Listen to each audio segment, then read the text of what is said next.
great deal of growth in our leadership. Last year we were an awfully young team. This year we only have 5 seniors again this year, but we have a lot of guys in our junior and sophomore class that have played significant roles in the last couple of years, and so with that I think our leadership will improve.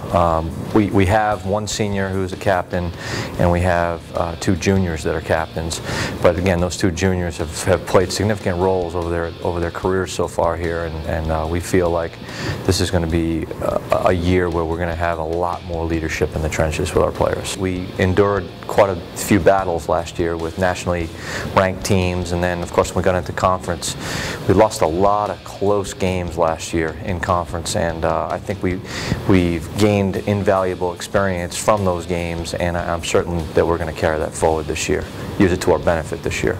We have guys that can fill roles and can service different parts of the game where we're going to need critical contribution.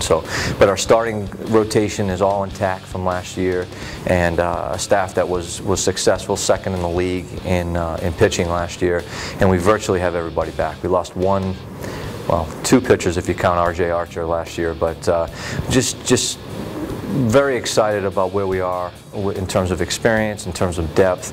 We do have 1 injury on this year's pitching staff, but certainly we feel like we have enough in the tank to get us over the hump. So pitching is clearly our strongest suit, and if we're going to win games this year, our pitchers are going to have to keep us in games. The infielders, again, we've got some guys that I feel like we're very athletic in the infield. We were a little short on depth last year in the middle, but we've addressed that this year. We've got a couple young players that have been added to the mix, and feel like we're really strong. In fact, what's interesting about the infield situation is we've created so much depth at this point that there really is going to be some serious jockeying for playing time, which hasn't been the case the last couple of years. It's almost been set in stone who was going to be playing, but we've got options, and we feel like it's going to make us a little bit more difficult team to prepare for, because certainly just because we can move some guys around and do some different things. So I feel very good about where our infielders are right now.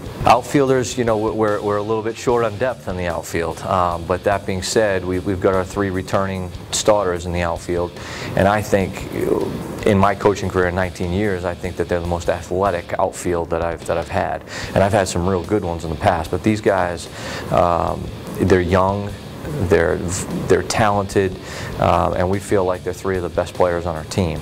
So we again, without a lot of depth, hopefully we can avoid the injury bug out there, but we've got those 3, and then we've got a couple more guys that sort of back those 3 guys up, and we do feel like it's a strength of our team, but again, a little short on the depth side. Chris Forston's been one of our biggest leaders over the 3 years that he's been here, and we expect that, you know, he's going to kind of lead the show on the field, and he was named a captain as a sophomore last year, and a captain again this year as a junior, and we just feel like, you know, he's the kind of guy you want out there directing traffic, and so we're very fortunate to have Chris.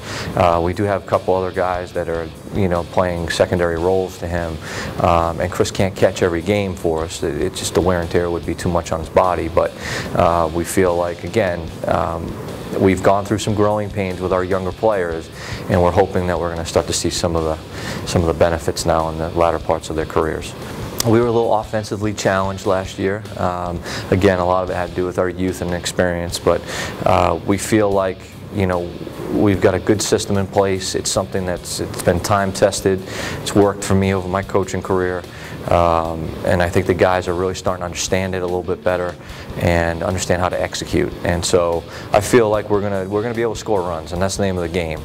Will we lead the conference in hitting?